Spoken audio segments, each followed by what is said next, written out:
Mga kabasketball, alert mode muna tayo. Ang reigning MVP na si Joel Embiid hindi nakikita sa preseason dahil sa knee issues. Ito, pag-usapan natin kung ano ang ibig sabihin nito para sa Sixers. Si Embiid, kilala bilang isa sa pinaka-dominating big man sa NBA, pero consistent din ang kanyang injury history. Ngayon, bago pa man nagsimula ang bagong season, may agam-agam na agad kasi hindi siya sumasama sa preseason activities dahil sa knee management. Para sa Philadelphia 76ers, malaking concern ito kasi sila pa naman yung team na gustong mag-rebuild ng momentum after last season. May bagong system at coaching staff na ipinapatupad. Pero paano kung wala agad yung cornerstone player nila?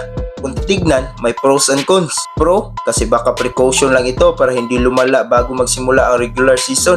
Pero con, kasi mawawala siya sa chemistry building stage ng team. At alam naman natin, bawat season crucial, lalo na sa East, na punong-puno ng contenders gaya ng Celtics, Bucks at Knicks. Fans are hopeful na hindi ito serious, pero history-wise, alam naman natin na pagdating kay Embiid, laging tanong kung kaya ba niyang tumagal ng buong season ng healthy.